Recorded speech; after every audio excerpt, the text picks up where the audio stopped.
जनन की परिभाषा पढ़ी थी, जिसके अनुसार उसमें हमने कुछ प्रकारों के बारे में पढ़ा था, जिसमें हमने विखंडन के बारे में पढ़ा था, प्लाज्मोटोमी के बारे में पढ़ा था, मुगलन के बारे में पढ़ा था और बीजाणु जनन के बारे में। आज उसके हमको आगे बढ़ना है, तो फिर से एक बार रिपीट कर लेते हैं। अलैंगिक जनन किसे कहेंगे या अलैंगिक जनन की परिभाषा क्या कहेंगे? वह जनन की प्रक्रिया जिसमें बिना युग्मनजों के संलयन से एक नए जीव का या नई संततियों का उत्पन्न होना क्या कहलाता है? आपका अलैंगिक जनन कहलाता है। अब उसमें हमने पढ़ा था विखंडन। विखंडन किसे कहते हैं? यह दो प्रकार का होता है। कितने प्रकार का होता है? यह दो प्रकार का होता है। ये कल हम पढ़ चुके हैं। दो प्रकार का होता है आपका विखंडन। कौन कौन सा? द्विखंडन और बहुखंडन। द्विखंडन एक कोशिका से दो नई संततियों का या दो नए जीवों का उत्पन्न होना क्या कहलाता है? विखंडन कहलाता है। या एक कोशिका का दो खंडों में टूट करके दो नए जीवों का उत्पन्न होना क्या कहलाता है? आपका विखंडन कहलाता है। अब विखंडन दूसरा आता है आपका बहुखंडन। बहुखंडन की परिभाषा क्या बताओगे? किसी एक कोशिकीय जीव से या किसी एक कोशिका से अनेक जीवों का उत्पन्न होना क्या कहलाता है? आपका बहुखंडन कहलाता है। ऐसे प्लाज्मोटोमी हमने पढ़ी थी, मुगलन हमने पढ़ा था। मुगलन भी हमारा कितने प्रकार का होता है? दो प्रकार का होता है। अर्थात बहुकोशिकीय जीवों के कायिक भाग से एक नई बड का बनना अर्थात नुकुल का बनना और नुकुल बन करके टूटकर अलग होकर एक नए जीव का निर्माण करना, उसे हम क्या कहते हैं? मुगलन कहते हैं। अब मुगलन भी हमने पढ़ा था, ये कितने प्रकार का होता है? दो प्रकार का होता है। कितने प्रकार का होता है? दो प्रकार का। अंतःजात मुगलन और बहिर्जात मुगलन। इसमें हमने साइटोन का चित्र पढ़ा था। साइटोन का, हाइड्रा का, ईस्ट का, इसके उदाहरण बता सकते हैं। तो साइटोन की हमने संरचना पढ़ी थी कि वो क्या होता है? एक उसके समान संरचना दिखाई देती है उसकी, जिसमें एक बड का निर्माण होता है और यह बड टूट करके अलग होकर के एक नए जीव का निर्माण करती है। ठीक, अब आज हमको पढ़ना है बीजाणु जनन। वह जनन की प्रक्रिया जिसमें बीजों का निर्माण हो। किसका निर्माण हो? बीजाणुओं का निर्माण हो और बीजों से अनेक संततियों का निर्माण हो, वो क्या कहलाएगा? आपका बीजाणु जनन कहलाएगा। तो बीजाणु जनन के बारे में जानते हैं। आइए तो देखिए, इसमें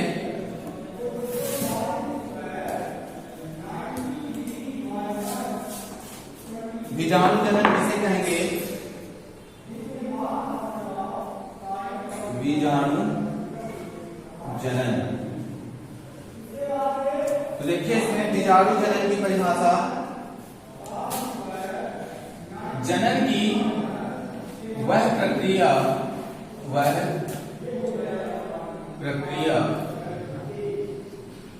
जिसमें किसी एक जीव से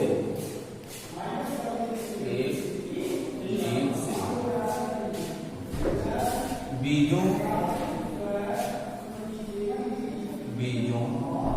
का उत्पन्न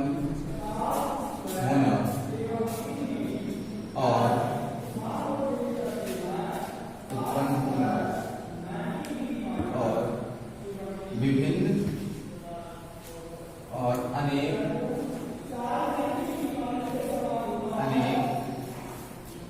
संततियों, या हम इसी को हम जीव भी कह सकते हैं, जीवों का निर्माण करना या निर्माण करना क्या कहलाता है? आपका बीजाणु जनन कहलाएगा। क्या कहलाएगा? बीजाणु जनन कहलाता है। यह दो प्रकार का होता है। कितने प्रकार का होता है? दो प्रकार का होता है। पहला क्या बताओगे? बीजाणु जनन कितने प्रकार का होगा? आपका दो प्रकार का। बीजाणु जनन दो प्रकार का होता है। कितने प्रकार का? दो प्रकार का। तो क्या बताएंगे? बीजाणु जनन वह जनन प्रक्रिया जिसमें किसी एक जीव से बीजों का उत्पन्न होना और अनेक जीवों का निर्माण करना बीजाणु जनन कहलाता है। बीजाणु जनन कितने प्रकार का होता है? दो प्रकार का। चल बीजाणु और अचल बीजाणु। चल बीजाणु और दूसरा क्या बताओगे? अचल बीजाणु।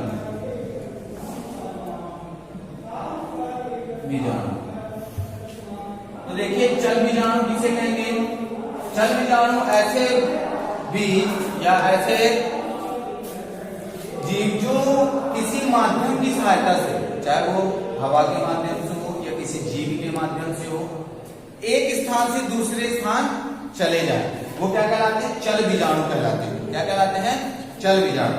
जैसे आपने वॉल बॉक्स पढ़ा होगा, उसमें क्या होते हैं? फैजिला होते हैं, जिसके माध्यम से वो जल में एक स्थान से दूसरे स्थान में चला जाता है। आपने आग अर्थात मदार का पौधा देखा होगा, उसके बीजों में क्या होता है? एक बीज बनता है और उसमें बहुत सारे क्या लगे होते हैं? फैजिला लगे होते हैं, जिसके थ्रू वो क्या करता है? हवा के माध्यम से एक स्थान से दूसरे स्थान चले जाते हैं। तो ये क्या कहलाएंगे? आपके चल बीजाणु कहलाएंगे। अचल बीजाणु ऐसे बीजाणु जो अपने स्वतः एक स्थान से दूसरे स्थान नहीं जा सकते या उसी स्थान पर पड़े रहते हैं, वो क्या कहलाते हैं? आपके अचल बीजाणु कहलाते हैं। ठीक, तो इतना आप बता सकते हैं। अब उसके बाद देखो आता है आपका समविभाजन। तो समविभाजन किसे कहेंगे? समविभाजन की परिभाषा क्या बताएंगे? समविभाजन किसे कहते हैं? जनन की वह प्रक्रिया जिसमें एक ही जीव के दो भागों में विभक्त, किसी भी एक जीव का दो भागों में विभक्त होकर दो नए जीवों को उत्पन्न करना है, दो नए जीवों का निर्माण करना, वो क्या कहलाएगा? आपका समविभाजन कहलाएगा। तो देखिए इसमें समविभाजन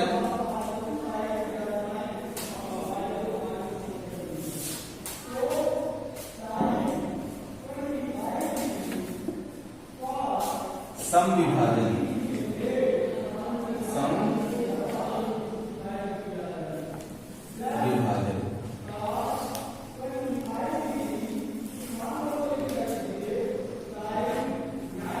समविभाजन किसे कहेंगे?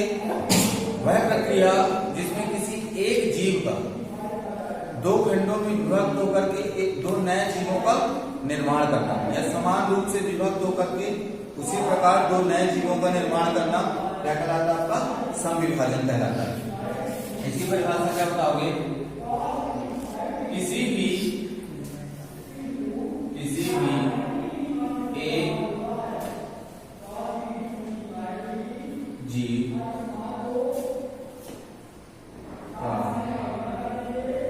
दो समान या उससे अधिक भागों में विभक्त होकर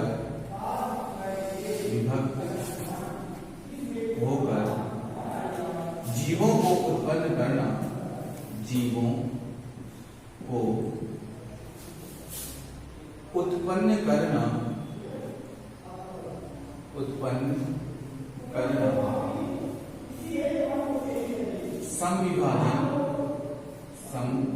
समविभाजन कहलाता है।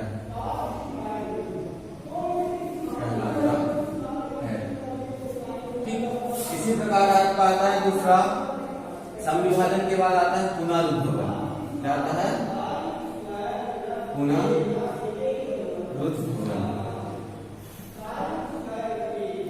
जैसा कि इसके शब्द से कि आपको होता है कि पुनरुद्भवन मतलब होता है आपका पुनः उत्पन्न होना। ठीक, अगर शब्द से ही देखें पुनरुद्भवन अर्थात ऐसी प्रक्रिया जिसमें दोबारा उत्पन्न किया जाए या दोबारा बने, वो क्या कहलाएगा? आपका पुनरुद्भवन कहलाएगा। क्या कहलाएगा? पुनरुद्भवन। अर्थात इस शब्द की अर्थात इसकी खोज सर्वप्रथम किसने की थी? आपके एजी ट्रेमले ने की। किसने की थी? एजी ट्रेमले ने की। जिनके अनुसार उन्होंने बताया कि किसी भी जीव का किसी भी अंग का नष्ट होकर पुनः उत्पन्न होना, क्या बताएंगे? पुनरुद्भवन की परिभाषा किसी भी जीव के किसी भी विशेष अंग का टूटकर अलग होना और पुनः क्या होना? उस नए अंग का निर्माण हो जाना। जैसे आपने छिपकली देखी होगी, कि छिपकली की पूंछ कट जाती है और कुछ समय पश्चात वो फिर से उत्पन्न हो जाती है।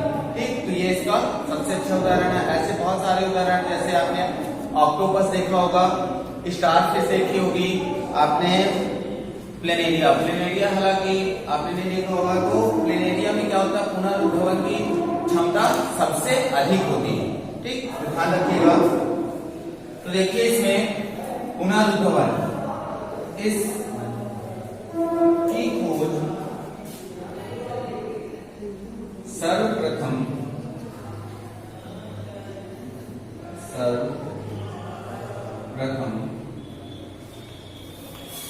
ट्रेम्बले ने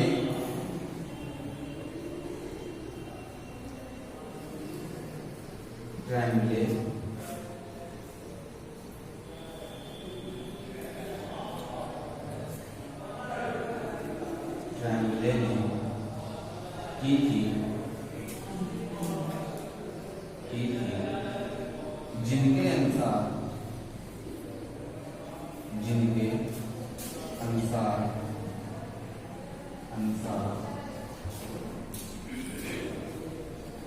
किसी भी जीव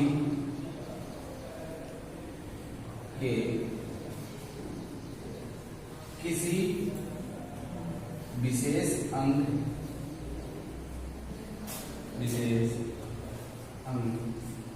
का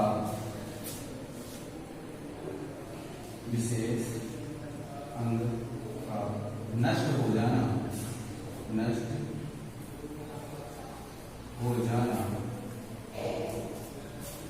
तथा उन अंगों का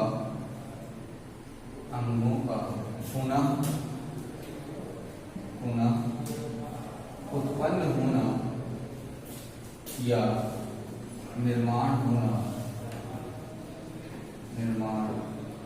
होने की प्रक्रिया को पुनरुद्भवन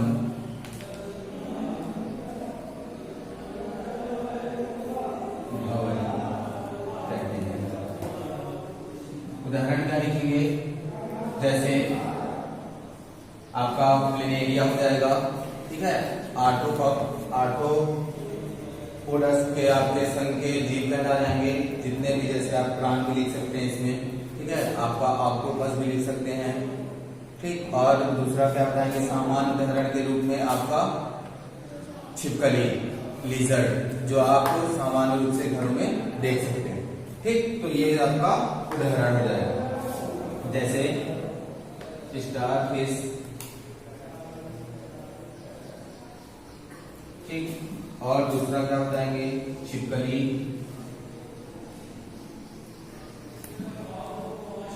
आदि आप बता सकते हैं। ठीक, ये क्या बताएंगे, आपके इसके पुनरुद्भवन के उदाहरण बता सकते हैं कि इस प्रकार की प्रक्रिया होगी। तो इतना बन जाएगा। अब हमको पढ़ना है कायिक जनन के बारे में, ये बन जाएगा इतना। तो इसके आगे देखते हैं। अब इसके बाद आता है आपका कायिक जनन। क्या आता है, कायिक जनन। कायिक जनन किसे कहेंगे, कायिक जनन की परिभाषा क्या बताएंगे। आपका ये बहुत इंपॉर्टेंट प्रश्न है, यहाँ से आपका ये प्रश्न पूछा जाएगा। इस चैप्टर में क्या होगा आपका, जैसे सबसे इंपॉर्टेंट आपका विखंडन हो जाएगा, मुकुलन हो जाएगा। मुकुलन के बाद क्या आएगा, आपका कायिक जनन आएगा। क्या आएगा, वेजिटेटिव रिप्रोडक्शन। यह भी आपका अलैंगिक जनन के अंतर्गत आता है। तो देखिए इसमें कायिक जनन,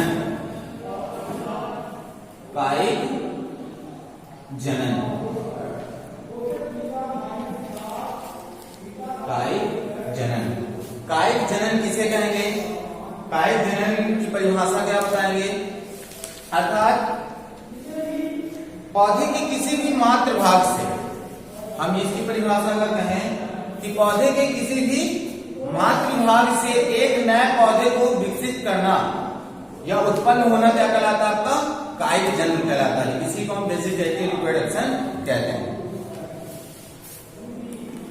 तो देखिए इसमें पौधे के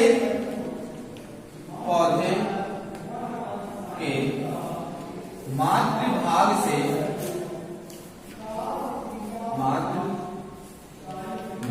से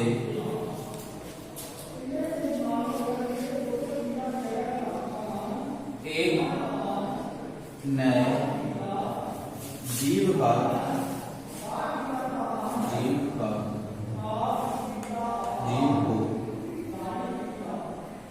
उत्पन्न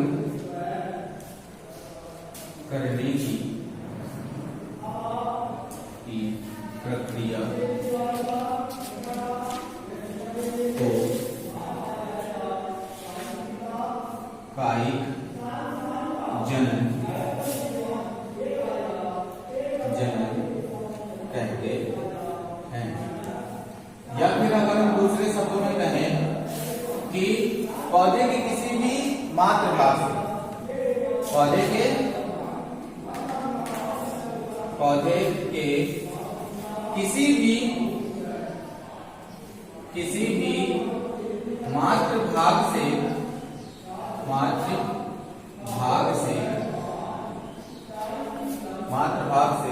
या इसी को हम कायिक भाग भी कह सकते हैं कि पौधे के किसी भी कायिक भाग से, यहां पर लिख दीजिए कायिक भाग से एक नए जीव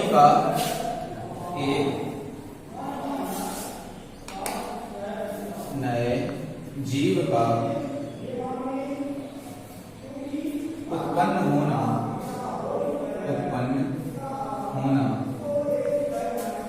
कायिक जनन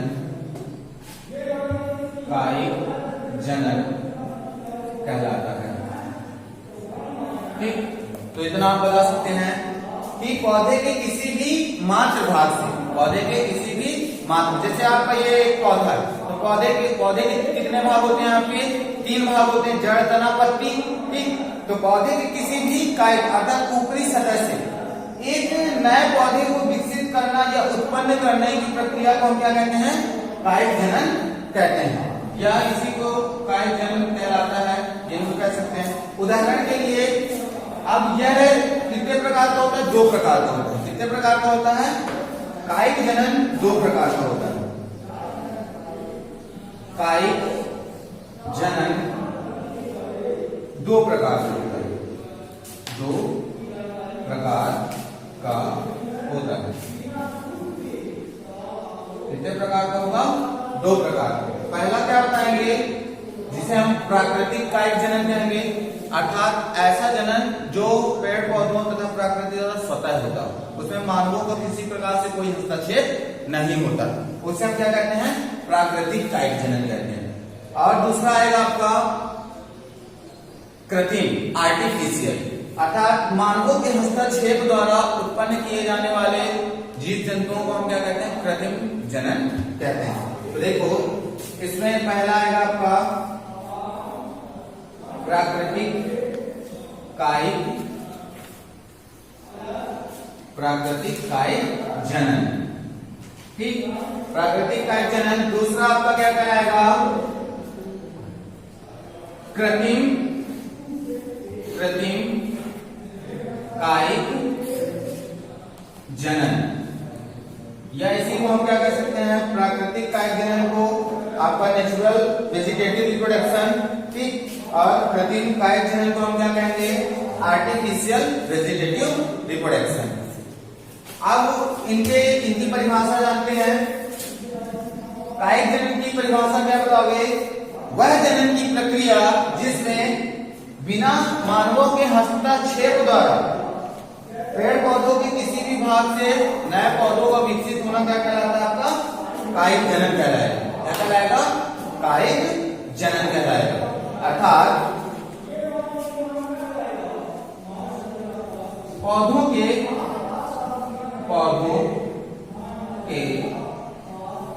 कायिक भाग से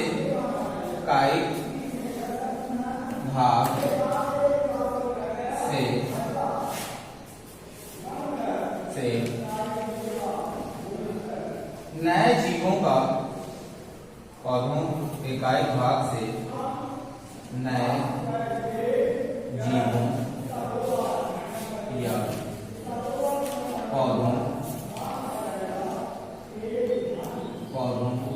का उत्पन्न होना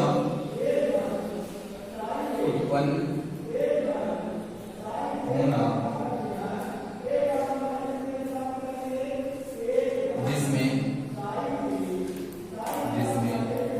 मानवों का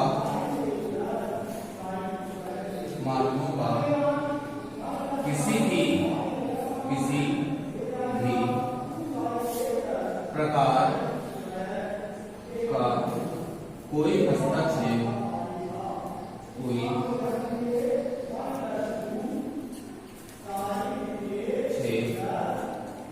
नहीं होता है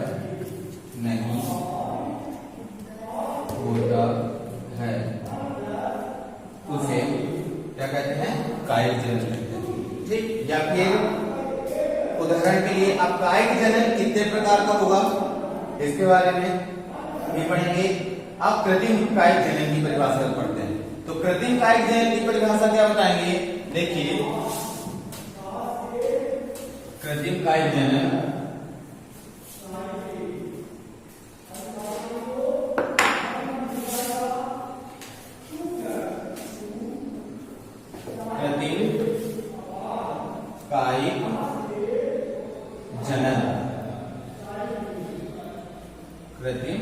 कायिक जनन तो कृत्रिम कायिक जनन की परिभाषा क्या बताएंगे?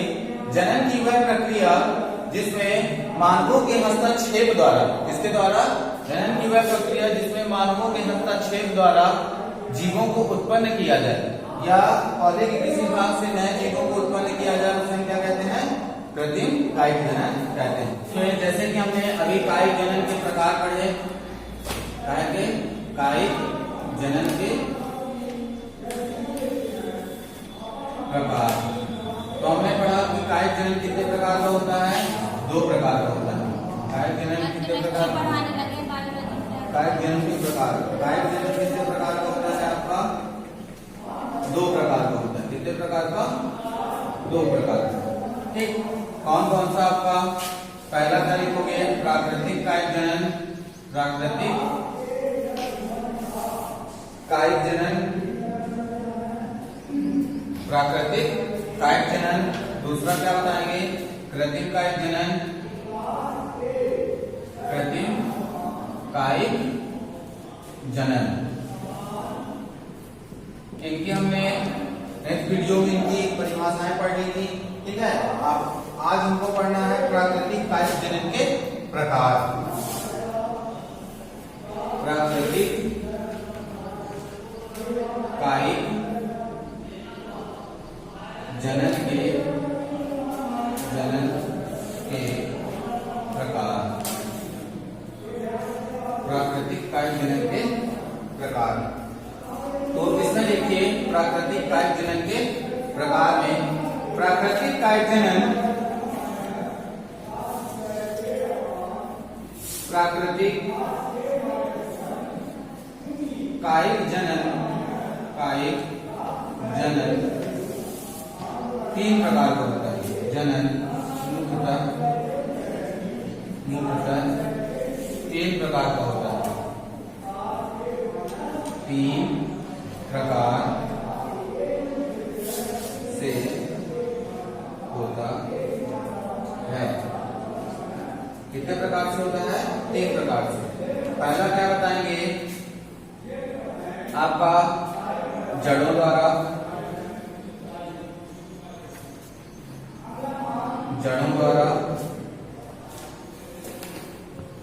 दूसरा आता है आपका तने द्वारा, और तीसरा आपका आता है पत्तियों द्वारा।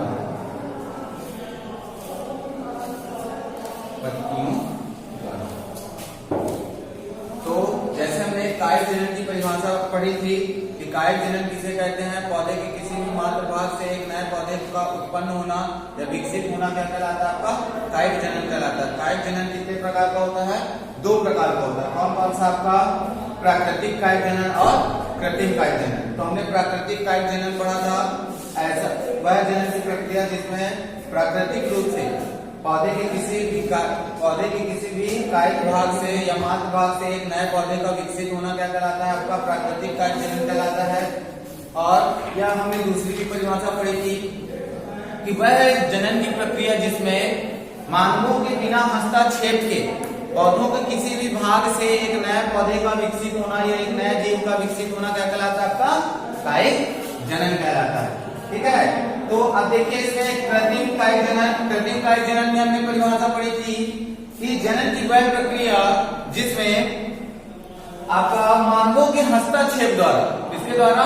मानवों के हस्तक्षेप द्वारा पौधों के कायिक भाग से पौधों को या जीवों को उत्पन्न किया जाता है, उसे हम क्या कहते हैं? आपका कृत्रिम कायिक जनन कहते हैं। अब प्राकृतिक कायिक जनन के हमने प्रकार पढ़े। प्राकृतिक कायिक जनन किसे कहते हैं? तो प्राकृतिक कायिक जनन की हमने परिभाषा पढ़ी। प्राकृतिक कायिक जनन के प्रकार, तो प्राकृतिक कायिक जनन के मुख्य रूप से कितने प्रकार के होते हैं? 3 प्रकार से होते हैं। जड़ों द्वारा कायिक जनन, तने द्वारा कायिक जनन और पत्तियों द्वारा कायिक जनन। तो आप देखिए जड़ों द्वारा कायिक जनन,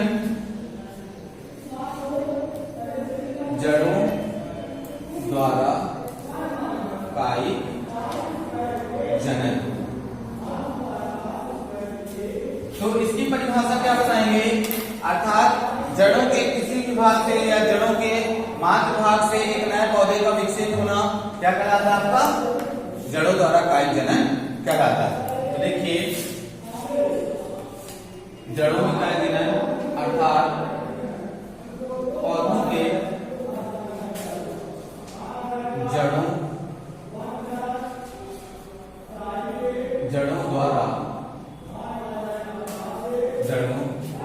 द्वारा एक नए जीव का या पौधे का उत्पन्न होना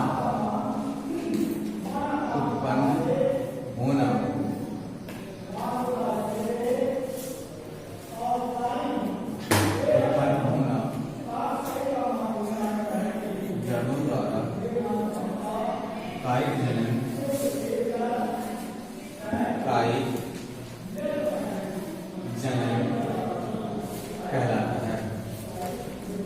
कहलाता है। तो इसमें आपको इनकी परिभाषा उतनी इंपॉर्टेंट नहीं है, आपके इनके उदाहरण इंपॉर्टेंट है। ठीक है, जैसे ये किसमें पाया जाएगा? आपका शकरकंद, शीशम, अमरूद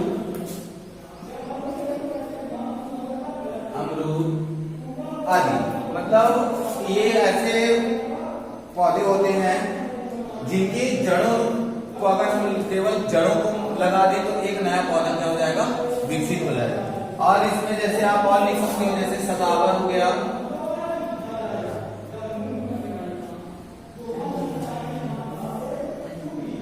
सदावर हो जाएगा। तो ये क्या हो जाएंगे? आपके जड़ों द्वारा कायिक जनन। इनमें क्या होता है? जड़ों द्वारा कायिक जनन होता है। अर्थात इनकी आप एक जड़ भी लगा दोगे तो ये क्या होगा? एक नया पौधा विकसित हो जाएगा। तो ये आपका क्या होगा? जड़। आपको ये उदाहरण याद रखना है। पूछ लेगा शकरकंद में किसके द्वारा जनन होता है? तो आपके किसके द्वारा होता है? जड़ों द्वारा होता है। इसके बाद आता है आपका तने द्वारा।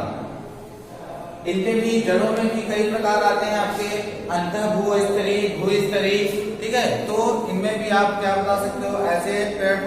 ऐसे पौधे जिनमें पौधे की जड़ें जो होती है ऊपरी भाग पर होती हैं, ठीक है, और आंतरिक भाग पर होती हैं। तो उनमें भी आप बता सकते हो, वो इतना इंपॉर्टेंट नहीं है।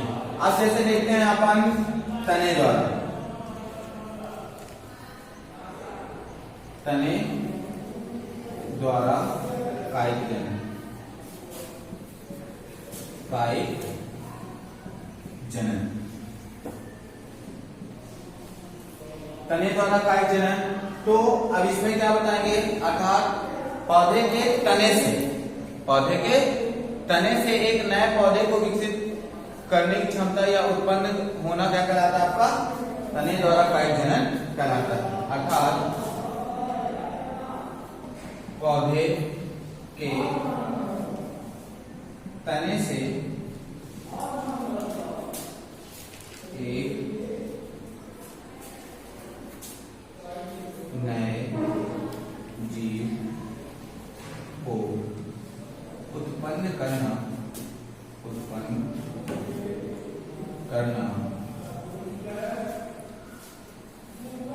तने द्वारा कायिक जनन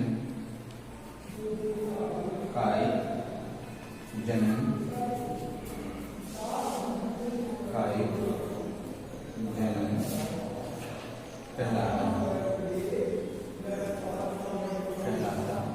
है। ठीक, ये इसके उदाहरण, ये आप परिभाषा बता सकते हो। उदाहरण में बहुत सारे, जैसे आपने बहुत सारी कलम लगाई होंगी, तो जैसे गुड़हल का हो गया, गुलाब का हो गया, ये आप क्या कर सकते हो, इनके उदाहरण दे सकते हो कि आप किसी की, जैसे गुलाब की डंडी लगा दोगे तो एक नया पौधा विकसित हो जाएगा। ठीक है, ये किसके अंतर्गत आएगा, आपका कायिक जनन के अंतर्गत, अर्थात तने द्वारा कायिक जनन। या ऊपरी सतह हम उसकी निकाल करके क्या करते हैं, लगा दें। जैसे आपने अंतर्भूज स्तरी में देखा होगा कि पुदीना जो होता है आपका, किसी भी एक स्थान से दूसरे स्थान आंतरिक भाग द्वारा गति करके एक नए पौधे को क्या करता है, विकसित करता है। ठीक, तो इतना बता सकते हो। अब इसमें मुख्य रूप से आते हैं आपके भूमिगत तने, क्या आते हैं, भूमिगत तने। तो इसमें देखो, यहां से आपका ऑब्जेक्टिव पूछा जाता है भूमिगत तने। तो देखिए इसमें भूमिगत तने के आधार पर इसे कितने भागों में बांटा गया है, 3 भागों में बांटा गया है। कितने भागों में, 3 भागों। कौन कौन सा, जैसे सलकन, घनकन, ठीक है, और प्रकंद, ये आपके भूमिगत तने कहलाते हैं। और आपका इसी में क्या आ जाएगा, प्रकंद भी इसी के अंतर्गत रखते हैं। ठीक, तो ये आ जाएगा। तो देखिए इसके आगे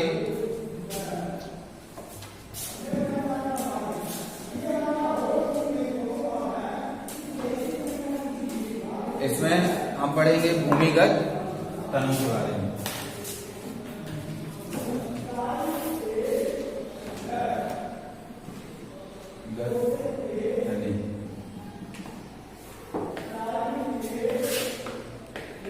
इसे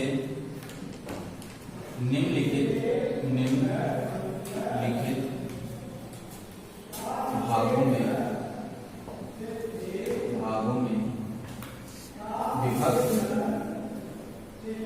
विभक्त किया गया है।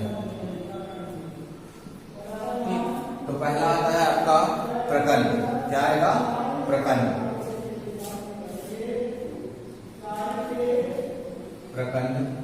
दूसरा क्या आएगा आपका, यहाँ पर लिखेंगे तो कंद हो जाएगा, घनकंद। और तीसरा क्या आ जाएगा आपका, कंद। और चौथा क्या आ जाएगा आपका, सल्पकंद। क्या आ जाएगा,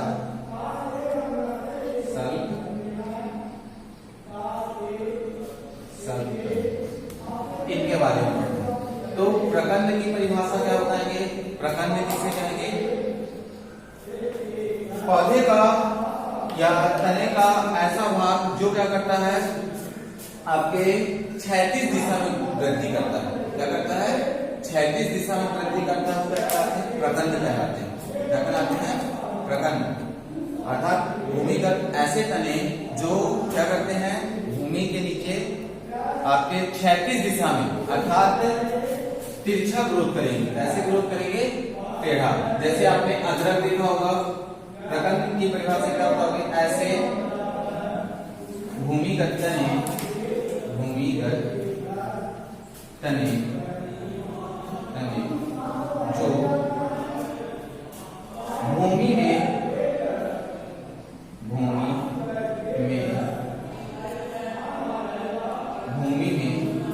क्षैतिज दिशा पर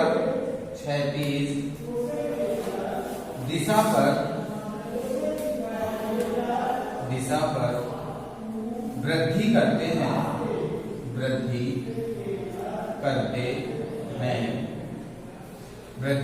हैं उन्हें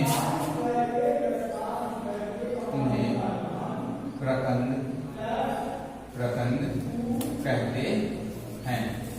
ठीक, अर्थात ऐसे भूमिगत तने जो भूमि के अंदर क्षैतिज दिशा में क्या करते हैं, वृद्धि करते हैं, उसे हम क्या कहते हैं, आपका प्रकंद कहते हैं।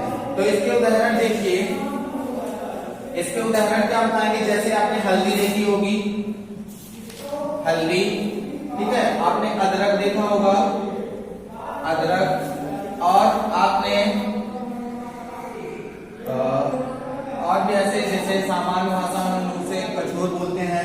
ठीक है, ये क्या होते हैं, इसके उदाहरण बता सकते हैं। ये क्या होते हैं, सदैव क्षैतिज दिशा में वृद्धि करेगा। ठीक, तो ये इसके उदाहरण, आप इनके उदाहरण याद रखिएगा कि हल्दी, अदरक क्या है, आपके प्रकंद कहलाते हैं। क्या कहलाते हैं, प्रकंद कहलाते हैं। ये ऑब्जेक्टिव में बहुत पूछा जाता है। अर्थात अदरक आपका क्या कहलाता है, भूमिगत एक प्रकंद कहलाता है। ठीक, तो ये ध्यान रखिएगा, यहाँ सब्जेक्ट बहुत पूछ आएंगे। और दूसरा देखिए, इसमें दूसरा आएगा आपका घनकंद।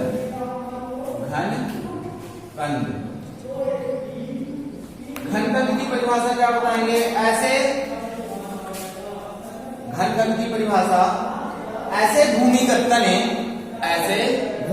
तने जो भूमि में ऊर्ध्वाधर क्या करते हैं, वृद्धि करते हैं, उसे हम क्या कहते हैं, आपका घनकंद कहते हैं।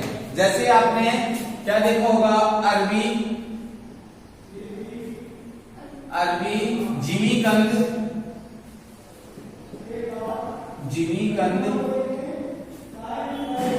बांटा,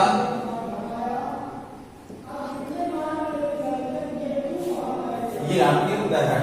अरबी जिसे हम सामान्य भाषा में रुइया या बुनिया बोलते हैं, ठीक है। जिमीकंद जिसे हम सामान्य भाषा में कांदा बोलते हैं, ठीक है। और बांडा जिसे हम गांव भाषा में क्या बोलते हैं, सूरन बोलते हैं। ये आपके तीन, अर्थात इनमें क्या होती है, ये भूमिगत तने होते हैं जिनमें क्या होती है, ऊर्ध्वाधर वृद्धि होती है। और दूसरा आता है आपका, तीसरा आएगा कंद। कंद क्या कहलाएंगे, यह भूमिगत तने होते हैं।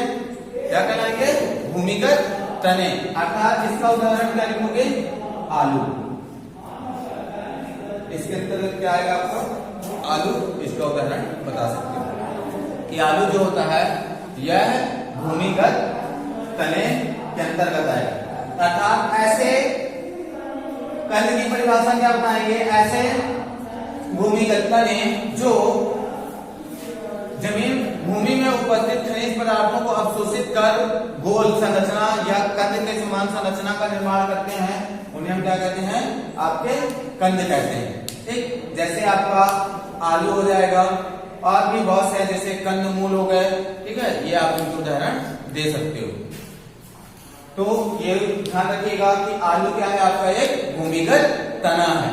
ये ऑब्जेक्टिव बहुत बार पूछा गया, कई बार पूछा गया, तो आप इनके उदाहरण जरूर, परिभाषा उतनी इंपॉर्टेंट नहीं है, लेकिन आपकी ये उदाहरण बहुत ही इंपॉर्टेंट है, ठीक है। तो ये हो जाएगा। अब दूसरा आता है आपका सल्ककंद। क्या आएगा, सल्ककंद।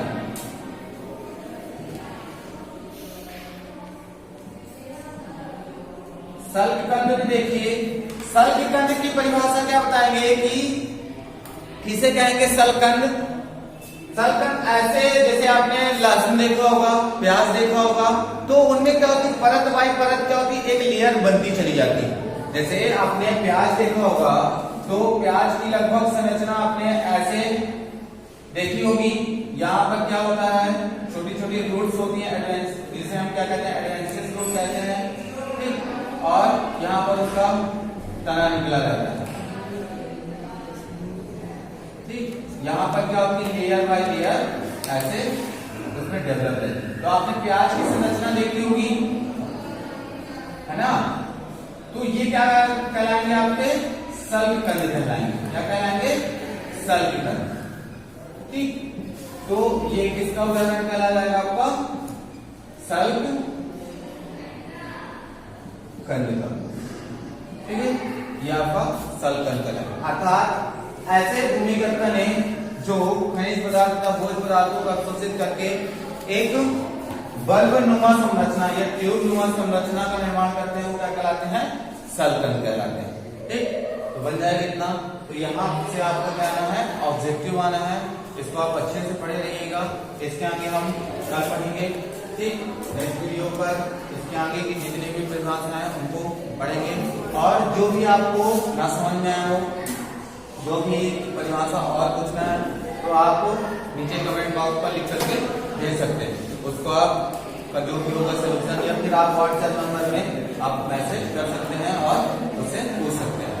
ठीक, तो आप इसको कंप्लीट कर लीजिए।